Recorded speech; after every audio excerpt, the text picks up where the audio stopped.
qisada Nabi Yusuf alayhi salaam wuxuu Ilaahay ku tilmaamay inay tahay qisada ugu wanaagsan ee Quraanka ku soo aroortay iyo waliba kutubtii hore oo Alla soo dejiyay. Waa qiso taabanaysa qaybo kala duwan oo mid kasta ay hawl gaar ah gelinayso Nabi Yusuf alayhi salaam. Walaalo dhagar u geysanaya walaalkood ka yar, qof xor ah oo adoon ahaan loo sii iibsanayo, dhagar dumar, damac iyo xabsi iyo dulmi ilaa boqortooyo iyo maamul, kadibna nebinimo iyo cafis. waa qiso dhinac kasta oo ay leedahay uu ku dheehan yahay ajaa'ib iyo layaab. Nabi Yusuf alayhi salaam waxa uu ka soo jeedaa qoys wada nabi ah. Waxa dhalay Nabi Yacquub, Nabi Yacquubna waxa dhalay Nabi Isxaaq, Nabi Isxaaqna waxa dhalay Nabi Ibrahim alayhi salaam. Xadiis uu Abu Hurayra ka soo wariyay Nabi Muhammad naxariis iyo nabadgelyo korkiisa ha ahaatee ayuu Yusuf ku tilmaamay alayhi salaam inuu yahay Karim ibn Karim ibn Karim ibn Karim. waxa uuna tilmaamayay isirka wanaagsan ee uu ka soo jeeday Nabi Yusuf alayhi salaam. Magacaygu waa Ali Maxamed, halkana waa Gob Media. ku soo dhawow qisada cajiibka iyo layaabka leh ee Nabi Yusuf alayhi salaam.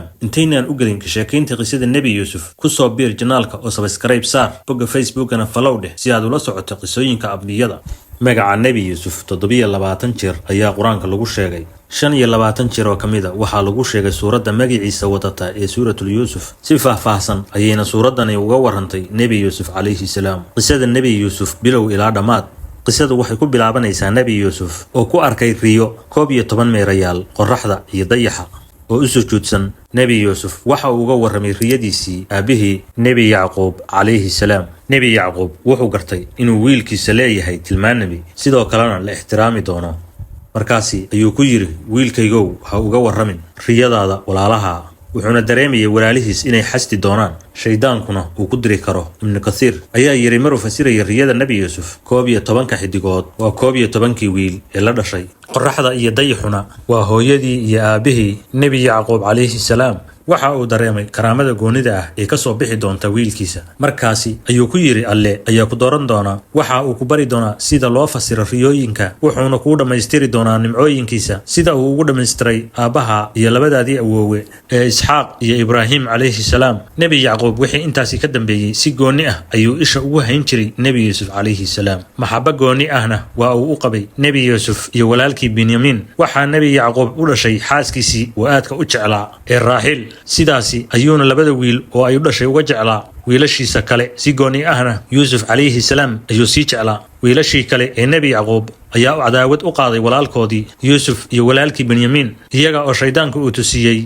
in aabahood labadaasi uu jecel yahay. si ay jacaylka aabahood ugu kali noqdaanna ay Yusuf fogeeyaan amba dilaanba, kadibna ka toobad keenaan. sidaasi ayayna dhagar iyo xumaan ula damceen walaalkoodii Yusuf. maalin maalmaha ka mida ayay Yusuf walaalihiisa tashadeen oo go'aamiyeen inay ka takhalusaan, kadibna ay ku soo haraan aabahood. mid ka mida wiilashii ayaa yiri, hadilinina Yusuf ee ku tuuray ceel salkii, ha qaataanay dad safraya. soo jeedintaas ayayna isku raaceen. kadibna waxay u yimaadeen aabahood Nabi Yacquub alayhi salaam, waxayna ka codsadeen in berri uu Yusuf raaco si uu ula soo ciyaaro, iyaguna ay ilaalin doonaan. Nabi Yacquub alayhi salaam ayaa cabsi muujiyay maadaama Yusuf uu aad uga yaraa intooda kale. wuxuuna ku yiri, waxaan ka inaad ciyaar ku mashquushaan kadibna yeyd cunto. markaas ayay waxay dhaheen, annagoo koox ah haddii dhexdeena bahal ku cuno waxaan nahay kuwa khasaaray. ka dhaadhicin dheer kadib Nabi Yacquub alayhi salaam waa uu aqbalay in Yusuf uu walaalihiis raaco lana soo ciyaaro. Nabi Yacquub wuxuu ku aaminay wiilashiisii Nabi Yusuf, wayna kaxeeyeen. markii ay ka fogaadeen gurigii ay deganaayeen ayay Yusuf ka saareen khamiiskiisii, kadibna waxa ay kor tageen ceel ku yaalay jidka ay maraan dadka safarka ah. kadibna waxa ay fuliyeen qorshihii ay ku heshiiyeen, iyaga oo isle halkan ayuu ku dhiman doona ama dadka safarka ah ayaa qaadan doona oo meel kale u sii wadan doona. kadibna ceelkii ayay ku tuureen Yusuf. waxa uu Alle u sahlay inuu qabsado dhagax yar oo ceelka salkiisa yaali. kadibna wuxuu u yeeray walaalihiis, balse dhag jalq uma aysiin, waana iska dhaqaajiyeen isaga oo ceelka ka dhex ooyaya. Nabi Yusuf aad ayuu u yaraa markii ceelka lagu tuurayay. culimaduna waxa ay sheegaan inuu jiray 12 sano. markii uu habeenkii soo galay mugdina ay noqotay ayuu dareemay cabsi. waxa uu aad u xasuusnaa sida aabihiis u jeclaa oo uu u koolkoolin jiray,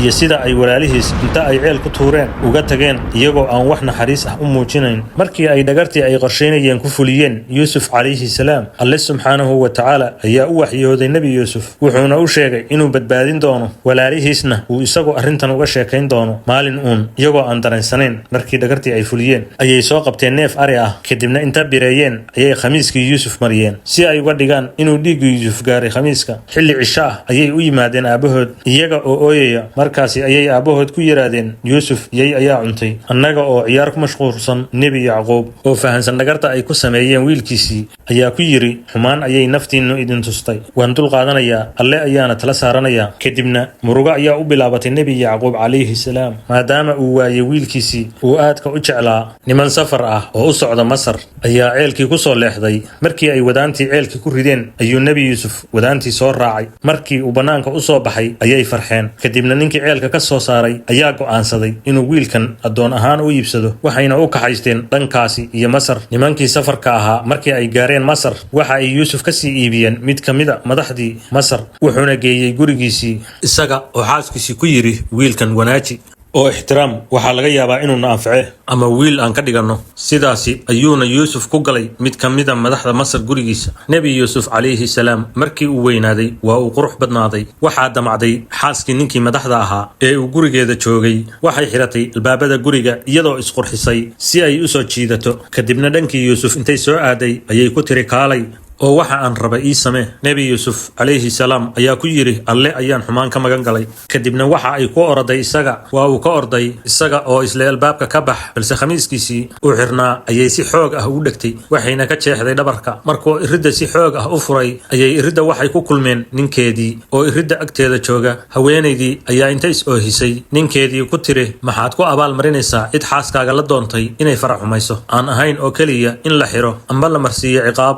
iyo cadaab daran nebi yuusuf ayaa yidhi iyada ayaa igu xadgudubtay markay arrintii adkaatay ayaa waxa u marag furay ilmo yar oo markaasi xataa aan hadalka baran oo uu alle si mucjiso leh uga hadal siiyey kaasi oo yidhi haddii khamiiska yuusuf uu ka go'an yahay xagga hore iyadaa run sheegaysa isna waa beenaale haddiise khamiisku ka go'an yahay xagga dhabarka waxaa been sheegaysa xaaskaaga isagana wuxuu sheegayaa run markii ay arkeen in khamiisku ka go'an yahay xagga dhabarka ayuu ninkeedii yidhi yuusufow ka jeenso arrintan oo qari xaaskiisana waxa uu ku yidhi ka toobadkeen ficilkan xun waxa aad ka mid tahay kuwa gafay si kastaba ha ahaatee waxaa faafay warkii dumarkii magaalada ayaa ku sheekaystay in xaaskii wasiirka ay ku xadgudubtay shaqaalaheedii oo u doontay nafteeda waxayna dumarkii magaaladu isugu sheekeeyeen inuu qaaday jacayl daran xaaskii wasiirka markii ay maqashay dhagarta haweenka ayay martiqaad qasrigeedii ugu fidisay kadibna mid kasta ay u dhiibtay mindi kadibna waxay amartay yuusuf inuu soo baxo oo soo hormaro kadibna markay haweenkii arkeen yuusuf calayhi salaam ayay faraha isgooyeen oo dhaheen kani ma aha bashar ee waa malag sharaf markaasay xaaskii wasiirka ku tiri gabdhihii wixii aad igu xamateen aniga ayaana naftayda u doonay haddii uusan samayn waxa aan farayna xabsi ayaan gelinayaa nebi yuusuf waxa uu alle ka baryey inuu ka jecel yahay xabsiga xumaanta ay ugu yeerayaan dumarkani allena wuu aqbalay markaasi ayaa xabsi la geliyey wuxuuna galay xabsi isaga oo aan wax gaf ah gelin intii uu xabsiga ku jiray laba nin oo dhallinyaro ah ayaa ka codsaday inuu u fasiro riyadooda mid ka mid a ayaa yidhi yuusufow waxaan arkay riyo anigoo miiraya khamri halka kii kalena uu ku yidhi waxaan arkay aniga oo madaxa ku siga kimis ama bur shimbiruhuna ay cunayaan yuusuf calayhi salaam waxa uu ku yidhi midkiin waa la sii dayn doonaa oo waxa uu sayidkiisa siin doonaa khamri kan kalena waa la dili doonaa kadibna meydkiisa ayaa bannaanka la dhigayaa oo shimbiraha ayaa madaxiisa cuni doona sidii uu sheegay ayayna arrintii noqotay maalin maalmaha ka mida ayaa boqorkii masar riyooday oo waxa uu arkay 7 sac oo buuran oo ay cunayaan 7 sac oo caata ah sidoo kale waxa uu arkay 7 sabuul oo cagaaran iyo kuwo kale oo abaar ah markaasi ayuu boqorkii argagaxay oo weydiiyey faaliyaashii ka agdhowaa inay u fasiraan riyadiisa balse waxay ku dhaheen waa riyo wax micnaa aan xambaarsanayn mana naqaano si loo fasiro riyadan ninkii ka badbaaday dilka ee la xirnaa nebi yuusuf calayhi salaam ayaa maqlay oo ku dhahay boqorkii anaa garanaya qof fasiri kara riyadan ee ii fasax in aan xabsiga ugu tago ninkii ayaa ugu yimi xabsiga nebi yuusuf calayhi salaam kadibna weydiiyey inuu u fasiro riyadii boqorka nebi yuusuf ayaa ku yidhi waxaa imaanaysa 7 sano oo barwaaqo ah waxaana ku xigaysa 7 sano oo abaar ah ee waxa aad beeraha ka soo gurataan kaydiya si aad 7 sano oo abaarta ah aad u cuntaan intaasi kadibna waxaa imaanaya sanado dadku ay barwaaqo noqonayaan markii boqorkii loo sheegay fasirkii riyadiisa ayuu dhahay hala soo daayo yuusuf kadibna la taliye ayuu ka dhigtay iyo qofka wakiilka ka ah khasnada dowladda maadaama nebi yuusuf uu ka codsaday in loo dhiibo shaqadaasi naftiisana uu u arkay inuu ka soo bixi karo nebi yuusuf sidaasi ayuu ku noqday qofka gacanta ku haya maaliyadda masar markii la gaaray 7 sano ee abaarta ayaa waxay cunto la'aan darani ka dhacday Falastiin oo Masar daris la ah. reer Yacquub ayaa ka mid noqday dadkii abaartu saamaysay. kadibna nebi Yacquub ayaa wiilashiisii ku yiri orda oo Masar cunto inoo ka doona. sidaasi ayayna ku soo gaareen Masar. waxay yimaadeen xafiisyadii maaliyadda Masar iyaga oo cunto raadinaya. Yuusuf calayhi salaam ayaa gartay walaalihii, balse iskuma uu sheegin. wuxuu siiyey cuntadii. kadibna mid ka mid ah shaqaalihiisii ayuu wuxuu faray in uu geliyo rarka ay wataan beegii cuntada ee boqorka. markii ay dhaqaaqeen ayaa qof ku yiri dadkiina safarka ahow, waxaad tihiin tuugo oo weelkii boqorka oo wax lagu beegayay ayaad xadeen. kadibna waa la baaray agabkoodii oo dhan. weelkiina waxaa laga soo saaray alaabtii uu watay Benyamiin oo ahaa wiilka la hooyo ah nebi Yuusuf. sidaasi ayaana Benyamiin looga reebay walaalihiis. iyaga oo ooyaya ayay mar kale aabbahood ku laabteen. waxayna ku yiraahdeen aabow, wiilkaagii Benyamiin weelkii boqorka ayuu xaday, waxaana la haray boqorkii. intaasi markii uu maqlay nebi Yacquub mar kale ayuu xasuus murugo leh galay. wuxuuna xusuustay Yuusuf iyo siduu ku waayay. siduu u ilmeynayay ayay indhihii caddaadeen, wuuna indhabeelay. wuxuuna yidhi murugtayda alle ayaan u sheeganayaa. alle subxaanahu wa tacaala xaggiisa waxaan ka ogahay waxaydan idinku ogeyn. mar kale ayay ku laabteen Masar. markii ay u tageen nebi Yuusuf oo ahaa wasiirkii maaliyadda ayuu isku sheegay inuu Yuusuf yahay. wuxuuna xusuusiyey dhagartii ay ku sameeyeen, balse sharaf iyo cisi uu alle ugu bedelay. halkii ayay cafis kaga dalbadeen walaalihiis, isaguna waa uu cafiyey. kadibna waxa uu ku yiri khamiiskayga qaada oo wejiga aabe u saara. alle ayaa araggiisa u soo celin doona nebi Yacquub. markii khamiiskii Yuusuf loo keenay ayuu yiri caraftii Yuusuf ayaan dareemayaa.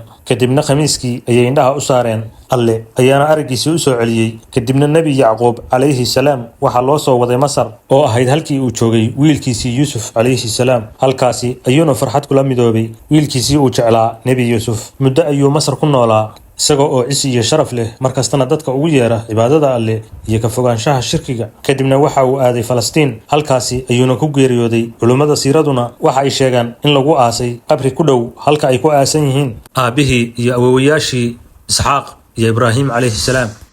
أقبلت يا رمضان الخير مستبقا والقلب يشتاق دوما